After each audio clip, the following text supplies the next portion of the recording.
Hello guys, welcome back to my channel Souvik Sumana blog. আবারও চলে এলাম নতুন একটা ভিডিও নিয়ে। শ্রাবণ মাস মানেই তো শিবের মাস। দেশ জুড়ে শিবতীর্থের ভিড় সমান ভক্তরা। তারকেশ্বর তো সকলেরই জানা, কিন্তু জানেন কি কলকাতার কাছেই রয়েছে এমন এক শিব মন্দির যেটি নাকি তৈরি করেছিলেন স্বয়ং বিশ্বকর্মা। সপ্তাহের ছুটিতে অনায়াসে সেখানে ঘুরে আসতে পারেন। পাহাড় জঙ্গলে ঘেরা সেই জায়গা যার নাম শিবগাদি ধাম। এটি রয়েছে পাশের রাজ্য ঝাড়খণ্ডে। অনেকেই জানেন না এই প্রাচীন শিব মন্দিরের কথা। কলকাতা থেকে ট্রেনে কয়েক ঘন্টার সফরে অনায়াসেই পৌঁছে যাওয়া যায় সেখানে। শিবগাদি ধাম পর্যন্ত কোনো ট্রেন লাইন না থাকলেও এর নিকটবর্তী স্টেশন বারহাওড়া। সেখান থেকে গাড়িতে করে মাত্র 25 কিলোমিটার রাস্তা অতিক্রম করে পৌঁছানো যায় শিবগাদি ধাম। পাহাড়ের উপরে গুহার মধ্যে রয়েছে সেই শিব মন্দির। বারহারোয়া হচ্ছে আমার মামার বাড়ি। প্রায় 3 বছর পর আমি আবার এখানে এসেছি, তো তার জন্য ফ্যামিলির সবাই ঠিক করলাম যে আবার সেখানে ঘুরতে যাব।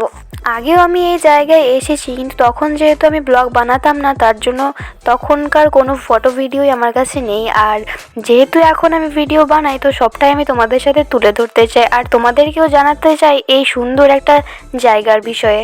1200 মিটার উচ্চতা বিশিষ্ট হচ্ছে এই পাহাড়। চলো সেখানে যাওয়া যাক, আর তোমরা শেষ পর্যন্ত অবশ্যই দেখো। আশা করছি ভিডিওটা ভালো লাগবে।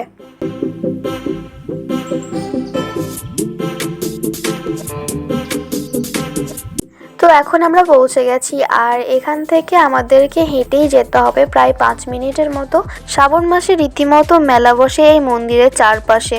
এখানে থাকার জায়গাও রয়েছে, চাইলে আগের দিন এখানে এসে পরের দিন পাহাড়ে উঠে মন্দিরে পুজো দিতে পারেন। প্রায় 200 সিঁড়ি ভেঙে সেখানে পৌঁছতে হয়। তো সেখানে যাওয়ার আগে আমি পুজোর কিছু সামগ্রী কিনে নিলাম। এখানে আমি নিয়েছি কলা, ধূপকাঠি, চন্দন, সিঁদুর, একটা নারকেল, পৈতে, নকুলদানা, চিড়ে, আতপ চাল, ভাং, বেলপাতা, জবা ফুল, ধুতুরে ফুল আর পার্বতীকে চাপানোর জন্য একটা চুনরি। আর এই ঘরটা আমাকে দিয়েছিল শুধুমাত্র জল ঢালার জন্য। তারপর পুজো শেষে আমি আবার ওই ঘরটা ফেরত দিয়ে দিয়েছিলাম। এই পুরো ডালাটা সাজাতে আমার পড়েছে 130 টাকা।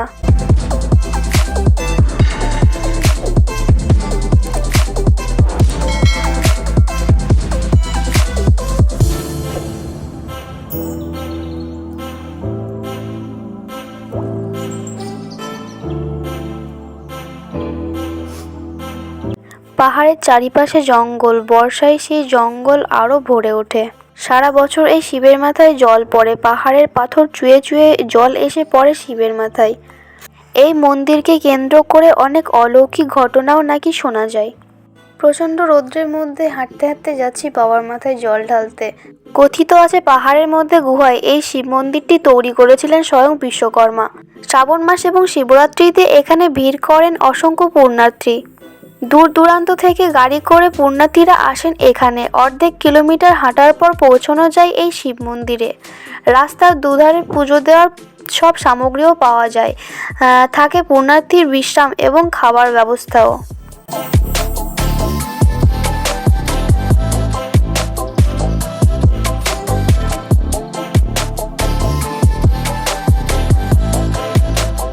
তো এখন দেখতেই পাচ্ছ আমরা উপরে চলে এসেছি, আর এটি একটি পাহাড়ের নিচে গুহার মধ্যে অবস্থিত। আর এখানেই আছে সেই প্রাচীন শিবলিঙ্গ। আবার এটাও শোনা গেছে গজাসুর নামে এক দৈত্য নাকি এখানে শিবলিঙ্গটি প্রতিষ্ঠা করেছিলেন। সেই থেকে এই শিবের নাম গজেশ্বর মহাদেব।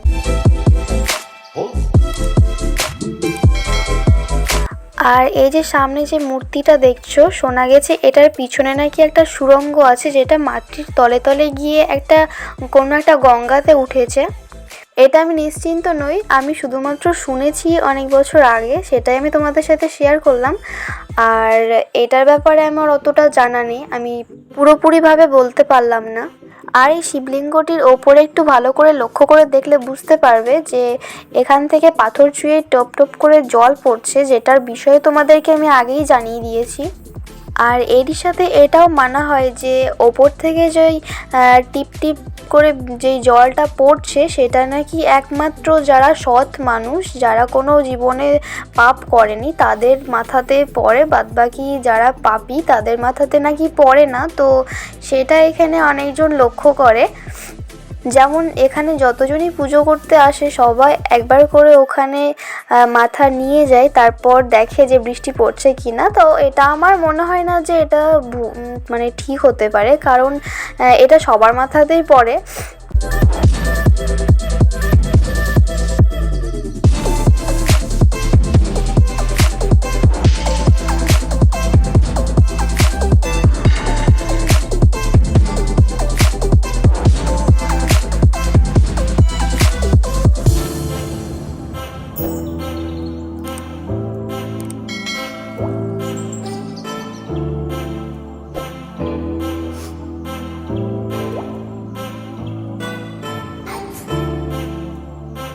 এই পাহাড়ের উপরে নাকি শিবের বাহন নন্দীর পায়ের ছাপ রয়েছে। প্রায় 350 সিঁড়ি ভেঙে সেখানে পৌঁছতে হয়। লোকমুখে প্রচলিত যে ওপরে যেই নন্দীর খুরটা আছে সেখানে জল থাকে, সারা বছরই থাকে ওখানকার জল, কখনোই শুকোয় না, সেটাই নাকি শোনা গেছে। তো সেই জল ওখানে কিভাবে থাকে, আর যেহেতু পাশে কোনো নদী নালা বা কিছুই নেই, যেহেতু এটা পাহাড়, তো সেখানে ওই জলটা থাকা সত্যিই বলতে খুবই অলৌকিক ব্যাপার। তো তোমাদেরকে সেখানে নিয়ে যাচ্ছি আমি, চলো দেখতে থাকো এবং সঙ্গে থাকো। প্রায় অনেকটাই সিঁড়ি উঠতে হয় ওপরে, আর আমি তো খুব ক্লান্ত হয়ে গেছি। এবার যেহেতু তোমাদেরকে দেখাবো তার জন্য কষ্ট করে হলেও আমি উঠলাম, তারপর আমি ভিডিওটা করেছি। এই যে এখানেই আছে সেই নন্দীর খুর, আর এই দিকটাতে দেখো এই উপর দিয়ে উঠে একটা বড় গ্রাম আছে আমার শোনা। তো সেখানে আমি যাইনি, আজকে আমি যাব মনে করলাম। তো সেখানে গিয়ে আমি তোমাদেরকে দেখাবো যে ওখানে কি আছে কি নেই, কারণ আমি যতবারই এখানে এসেছি আমি দেখতাম যে ওপর থেকে কিছু মানুষ ওপর থেকে নামার সময় ছাগল বা গরু নিয়ে নামছে, আবার মাথায় বস্তা নিয়ে ওপরে যাচ্ছে, এরকম আমি দেখেছি।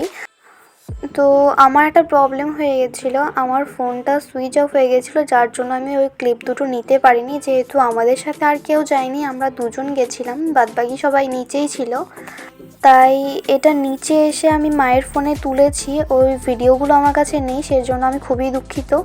তো এখন আমরা একটু হোটেলে এসে খাওয়া দাওয়া করলাম, এবার বাড়ি চলে যাব। আমার এই ভিডিওটা যদি তোমাদেরকে ভালো লেগে থাকে তো অবশ্যই একটা লাইক করে দিও, আর কমেন্ট করে দিও যে কেমন হয়েছে। তো ভিডিওটা আমি এখানেই এন্ড করলাম, চলো দেখা হচ্ছে নেক্সট কোনো একটা ভিডিও নিয়ে, টাটা।